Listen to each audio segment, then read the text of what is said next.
Isang magandang hapon po sa inyong lahat, sa mga naka-tune in na po dito sa ating FB Live Bible Study. Ayan muli, isang magandang hapon po sa inyo at ipapatuloy po tayo sa ating pong pag-aaral at papalakasan sa pamagitan po ng ating FB Live. So, hope na tayo po ay may makuha sa hapon na ito. Alam ko po, marami na pong mga na-share sa atin ng mga kasamahan po natin, mga pastor, na kung saan ay, alam ko po, kagaya ko din, na-encourage po tayo sa bawat mga is-share po nila sa atin. And nawa po sa pagkakataong ito ay ayan, tayo patuloy pong may makuha po tayo na makakapaglakas sa atin, lalo higit po sa ating pong paglilingkod sa Panginoon. So, bago po akong patuloy, sandali lang po tayong yumuko at ako po yung mananalangin. Panginoon, sa hapon na ito, titiwala ko po sa ng sandaling ito. Dalayan ko po, Panginoon, ang pagsama mo, maranasan at matanggap, Panginoon, ng bawat isa ang iyo pong salita. At ito ay magdulot, Panginoon, ng direksyon, ng pag-asa, ng kalakasan sa bawat makakapakinig. Salamat po, itiniwala po namin ito sa iyo, Ama, sa pangalan ng Panginoong Yesus. Amen. So, ayan po, papatuloy po tayo dito. Sa topic po natin ngayon, ito nga, yung pagmamahal sa ministry, pagmamahal sa kaluluwa. Ayan po, pagdating dito sa ministry, meron po tayong kanya-kanyang ministry na ginagampanan sa simbahan. Masabi natin, iba't iba yung ginagalawan po natin sa simbahan. At syempre, of course, hindi naman po natatapos dun sa ministry lang natin sa church. Pero ito po, sa pagkakataong ito po, ay bakit ba natin mahal yung ministry? Bakit ba natin nakakapagpalakas yung may ministry ka? At bakit natin mahal yung ministry? Kasi mahal natin yung kaluluwa na nagagamit yung ministry para yung mga kaluluwa ay maabot. So, title po natin yan, Winning and Loving Souls Through Ministry. Yan, sa pamagitan ng ministry, magamit yung ministry mo. Bakit ka ba nagmi-minister? So, ayan po, gusto po makipagbukas kayo sa akin sa 1 Corinthians chapter 9, verse 16. Sabi po dito ni Apostol Pablo, sabi niya, hindi nga't nangangaral ako ng mabuting balita ay maaari na akong magmalaki. Iyan ang tungkuling iniatang sa akin. Sa aba ko, kung hindi ko pangaral ang mabuting balita. And sabi niya, tinawag siya para mangaral. At ito yung tungkuling iniatang sa kanya. Ito yung ministry ni Pablo. Pero sa verse 22, sabi po niya, sa piling ng mahihina, ako'y naging gaya ng mahina upang mahikayat ko sila. Ako'y nakibagay sa lahat ng tao upang ilan man lamang ay mailagtas ko kahit sa anong paraan. So ito po, sabi nga niya, ito yung ministry niya, magpahayag ng salita ng Diyos. Pero sabi niya, ako'y naging mahina, sa piling ng mahina. Bakit? Para saan? Para mahikayat, para yung mga tao mailapit sa Diyos. So ang pinakang layunin, bakit ginagawa yung ministry? Ay para makapaglapit ng mga kaluluwa sa Panginoon. So, ito po, ang tanong, may ministry ba tayo? Okay, ano yung ministry natin? Yung bang ministry na yan, nagagamit natin sa paglalapit ng mga kaluluwa sa Diyos. So, dito po sa atin sa Rema, meron tayong tinatawag na triangle ministry. Actually, naka-display po yan sa mga churches po natin, sa bawat outreach. At yung triangle ministry na yan ay pinapalooban po nung sinasabi natin, go. Yung number 1, go. Tapos sunod pa yung giving or prayer and giving. Okay. Kaya ito po, pag sinasabi natin, saan ka ba dito? Ano ba yung ministry mo? Sa go ka ba? Sa giving ka ba? Sa prayer ka ba? Pero maaaring sabihin natin, sabihin natin, gitarista ka o usher, MC, tagahanin ng upuan, taga-decorate, taga-hatid sundo, o anumang ministry. Dapat ito ay ginagawa natin para ipahayag ang pag-ibig natin kay Lord. Dahil nararapat na ang mahal ni Lord ay mahal din natin, at yun ang mga kaluluwa. Yun ang tibok ng puso ng Panginoon. Kaya gawin natin ang mga ministry natin upang ang mga tao ay mapalapit sa Lord at hindi para maging komportable na lang tayo. Maging komportable ka na lang o maging sikat ka. Kilala at magamit mo ang ministry o posisyon mo para sa sariling interes. Di po ba? Hindi naman yun eh. Hindi naman yung ministry mo magamit mo para sa pansariling interes. Kundi ito po ay magamit para sa pamagitan ng ministry na meron tayo o meron ka, mailapit yung kaluluwa sa Panginoon. Ano po, dito sa 1 Corinthians chapter 14, ay pinag-uusapan po dito ng mga mananampalataya, yung patungkol po dun sa, dun sa pagsasalita sa iba't ibang wika. Maraming naggugusto makapagsalita sa iba't ibang wika. Ganyan kasi parang, lalo na nung unang panahon na yun, gusto nila marami makapagsalita sa iba't ibang wika. Ngayon, dito po sa verse 14 verse 23. Ayan. Hanggang 25. Ganito po 'yung may mga nagtatalo po doon ng mga mananampalataya. Ano ba dapat? Kailangan ba makapagsalita ng iba't ibang wika? Kailangan ba laging ganun? Sabi sa pagtitipon, kung lahat kayo nagsasalita sa iba't ibang wika, paano magkakaintindihan? Mabuti kung may nagpapaliwanag. Sabi po dito sa verse 23. Kung sa pagtitipon sa iglesia, nagsasalita ng iba't ibang wika ang lahat, at may dumating na mga taong wala nang gayong kalobo di sumasampalataya, hindi ba nila sasabing, sira ang ulo ninyo? Ngunit kung ang lahat ay nagpapayag ng salita ng Diyos at dumating doon ang isang di sumasampalataya o taong wala nang gayong kaloob, makikilala niyang siya ay makasalanan. Madarama ang kanyang tunay na kalagayan at malalaman niya ang mga lihim ng kanyang puso. Kaya't maniniklod siya, sasamba sa Diyos at tuloy sasabihin, talagang ang Diyos ay nasa piling ninyo. Ayun po, sabi doon nagkakaroon ng magsasalita na lang ba sa iba't ibang wika? Ito ba yung dapat na ginagawa? Sabi doon, mas mabuti pa rin na makapagpahayag ng salita ng Diyos. Bakit? Kasi kapag may dumating dong unbeliever, paano kung nagsasalita lahat sa iba't ibang wika? Hindi kaya sabi nga doon, hindi kaya sabihin sira ulo. Pero sabi doon, kung naiintindihan ito, sabi niya, kaya't maniniklod siya, sasamba siya sa Diyos at tuloy sasabihin, talagang ang Diyos ay nasa piling ninyo. Di po ba ang sarap na marinig na nakikita ng mga tao, ang Diyos po ay kasama natin. At dahil doon, sila po ay magkakaroon din ng pagnanais na makilala ang Panginoon.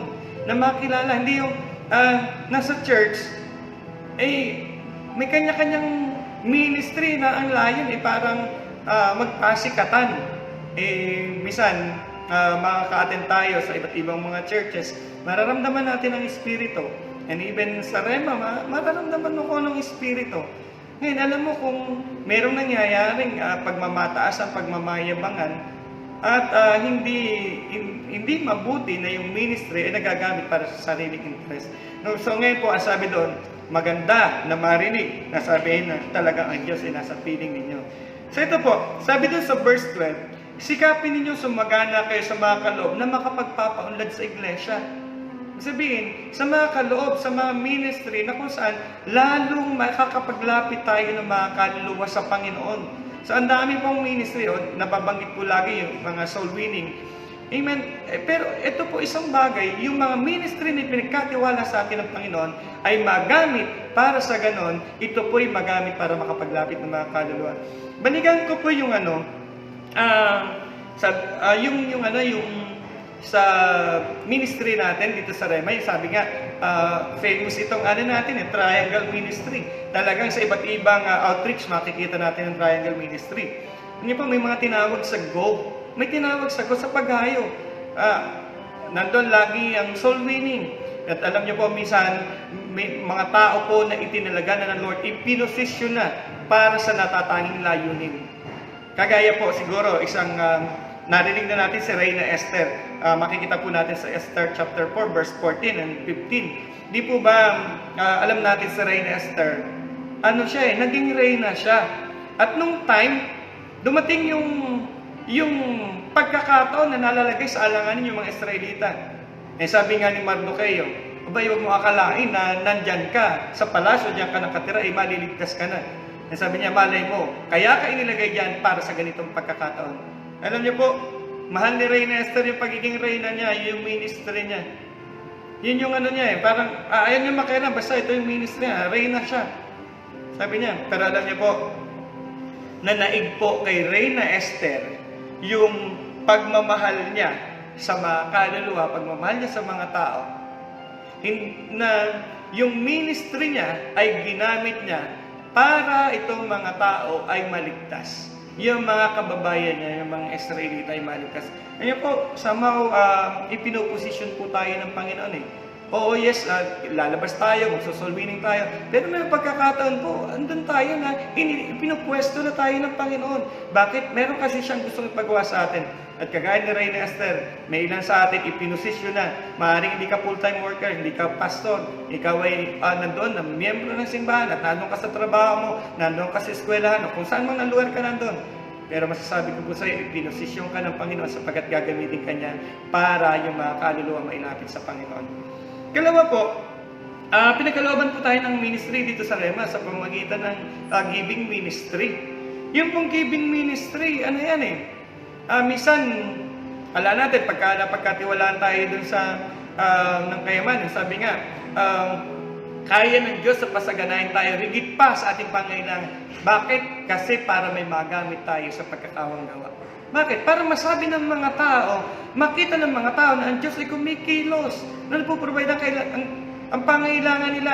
Bakit? Kasi tumugon ka, ginamit ka sa pamagitan ng giving. Alam niyo po, sabi ni Apostol Pablo, daw sa Pilipos chapter 4, verse 14 hanggang 15, sabi niyo, alam niyo, kayong mga taga-Pilipos lamang, ang hindi nangiwan sa akin, ang nakaalala sa akin, ilang beses niyo rin akong pinadala ng tulong. Alam niyo po, sa pamagitan ng giving ministry, andun na nakakatulong tayo, nakakatuwang tayo. Oo, maaaring hindi ka nakakahayo, pero sa pamagitan ng pagiging faithful mo sa ministry ng giving, na doon ka tinawag, yung mga lingkod ng Diyos, nagpapatuloy sa pag-aayo, hindi sila nagkukulang, sapagkat nandyan yung paggamit sa iyo ng Panginoon para maging kamay ng Diyos, may-supply yung pangailangan. Samaling po natin yung ministry natin, sapagkat ito yung pagkakataon na tayo po ay magamit ng Diyos para sa mga kaluluwa. At hindi para sa ating sariling advantage na para bang pinagpala ka ng Diyos na parang sa'yo na lang. Si Judas nga, ginawang katiwala. Pero nung magbasag ng pabango at dinalay sa Panginoon, sabi niya, sayang. Hindi naman talaga nangihinayang para sa luksa, hindi. Nangihinayang siya sa pwede niya sana makikbak. Alam niyo po, lumihis na. Pag napagkatiwala tayo sa giving ministry, eto alamin natin, sapagkat doon tayo gagamitin ng Panginoon. Yung ministry na yan, yung pagmamahal mo sa ministry na yan, yan ay pagmamahal sa kaluluwa. Kapag minamahal mo yung ministry mo, ginagawa mo yan, hindi para sumikat ka, kundi ginagawa mo yan para sa pagmamahal mo sa kaluluwa. Niwala po ako, nandoon, ito yung kalooban ng Panginoon. Kaya alam niyo po, isa pa yung sa triangle ministry natin. Yung prayer, di ba prayer? Isang makikita natin na lingkod ng Diyos, isang halimbawa natin dito si Moses. Alam niyo po, nung labanan ng mga Israelita sa Amalekita dito sa Exodus chapter 17 verse 8. Makikita natin, alam niyo po, si Moses, taas ang kamay niya, nananalangin siya. Bakit? Kasi kailangan na magtagumpay ang mga Israelita laban sa mga Amalekita. Hindi magaling naging panalangin ni Moses. Nangangawit ng kamay niya, kailangan niya itaas ang kamay niya kasi kapag ibinaba niya, natatalo yung mga Israelita.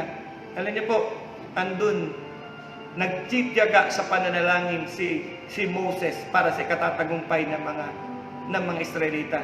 Alam niyo po, kailangan natin gawin yan. Sabi nga ni Apostol Pablo doon sa Galatia chapter 4 verse 19, minsan pa akong nagdaranas sa paghihirap ng tulad ng babaeng nanganganak. Bakit? Para mahubog yung Kristiyano. para mahubog sa paglago sa Panginoon. Kaya alam niyo po, kung tinawag tayo sa ministry ng pananalangin, gawin natin yan ng may pagmamahal sa kaluluwa. Gawin natin yan upang yung mga kaluluwa, yung mga inilalapit sa Panginoon, mag-build up lalo yung pananampalataya. Hindi para sa sarili nating advantage. Kanina si Reyna Esther, pwede lang na okay na lang siya eh. Pero alam niyo po, though mahal niya yung sarili niya, mahal niya yung posisyon niya, pero hindi bale na. Kasi mas mahal niya yung kaluluwa. At yung ministry, itinalaga lang siya doon ng Panginoon para magamit sa natatanging pagkakataon. Ito po, sa atin po sa ngayon, ang dami po nating ang daming mga pinagdaraanan natin yan. Yung pandemic, may mga pagkakataon na kailangan mag-soul win, kailangan mag-share. Pero may mga panganib. Alam niyo po, dito po sa Mauban, kadalasan sa mga namamatay, madalas po kaming nagdaraos ng funeral service. Po kami, nag-share kami habang doon sa may burol. Kadalasan dito sa may chapel, sa malapit po dito sa amin, dito sa church. At sa iba't ibang mga bahay na andun po ba, palibasa kasama po natin yung si Vice. Ang daming pupuntahan namin at mag-share. Minsan matatakot ka, kasi ang daming tao. Alam naman natin, may virus, ganito, ganyan. Pero alam niyo po, dito tayo tinawag. Dito tayo tinawag sa ministry na ito. Tinawag tayo sa ministry na magpahayag ng mabuting balita ng Panginoon ng kaligtasan. At gagamitin natin ang ministry na ito para makapag-akay, makapaglapit ng mga kaluluwa, para makapag-win ng mga kaluluwa palapit sa Panginoon, sapagkat ito ang pagkatawag po sa atin ng Lord. Alam niyo po, itong buwan din na ito, namatay po yung tiyahin ko doon sa Sariaya. And doon po, nagdaas po kami doon ng funeral service. Alam niyo po, yung isa kong tiyahin, dalawa na yung tiyahin kong natitira. And sabi nung tiyahin ko, after na makapag-share ng Word of God, bigla siyang tumayo at nagpapasalamat. At ngayon, ramdam na ramdam niya yung pangailangan ng pagkakaroon ng pananampalataya sa Panginoon para sa kasiguraduhan ng kaligtasan. Alam niyo po, niwala po ako ng time na yon. Tinanggap niya ng buong puso niya ang Panginoong Hesus sa buhay niya. Madaming beses na siya nakapakinig. Pero alam niyo po, ito lang yung isang bagay. Huwag tayong magsasawa sa pagbabahagi ng salita ng Diyos. Huwag tayong magsasawa na mag-share. Kasi minsan yung sinesharean mo, parang baliwala pa lang sa Kanya. Pero time will come, darating din talaga yung tamang panahon, tamang pagkakataon sa Kanya na tatanggapin niya si Jesus bilang tagapagligtas at Panginoon po ng kanyang buhay. Alam niyo po, yung ministry, binigay sa atin yan ng Panginoon At hindi po yan para sa sarili nating advantage, hindi para sa sarili nating kapakinabangan. Kundi ipinagkatiwala sa atin ng Panginoon para ito ang magamit na maging daluyan ng pagmamahal sa mga kaluluwa. Through your ministry ay may paabot natin na mahal sila ng Panginoon. Na kung nagmamalasakit ang Panginoon at nais ang Panginoon ng bawat isa ay maligtas. Ano po? Dadalhin tayo Kailangan ma-establish. Sabi nga ni Pastor Boy, kung may pagkakataon, yung maging sa barangay, sa bayan, may establish natin. Kaya nga po tayo tatay ng simbahan. At praise the Lord, ito lang, itong buwan din na ito, nakapagbukas po ng isang bagong simbahan sapagkat puno na doon sa isang lugar po dito, sa isang barangay dito sa Jaran. And praise the Lord, andun po yung pabor ng Panginoon para lalo pong magabayan pa ang mga kaluluwa na pinili, iniligtas ng Panginoon doon sa isang barangay. Kaya ito po, magpatuloy po tayo sa patuloy pa na pagtitiwala ng Panginoon sa ministry na ipinagkaloob sa atin. Sapagkat ito yung magbibigay sa atin po ng kalakasan at ng patuloy pa na pagtitiwala ng Panginoon. Sabi nga dito, yun po, nararapat lamang ng bawat ministry ay nakapagpapalapit ng mga kaluluwa sa Panginoon. Iwasan natin yung bang lalo na sa minsan sa music, ang ganda ng ministry, lagi ka nasa harapan, lagi ka mag-ingat tayo na para bang nakikita, ganyan, parang sapat na yun. Hindi, gawin natin yung ministry na yan sa pagmamahal sa kaluluwa at maibigay natin yung best na ating paglilingkod. Yung sabi nga po sa Ephesians chapter 4 verse 16, sa pamamagitan niya ay nabubuo ang katawan mula sa bahaging pinag-ugnay-ugnay ng kasukasuan at kung maayos na gumaganap ang bawat bahagi, ang buong katawan ay lalaki at lalakas sa pamamagitan ng pag-ibig.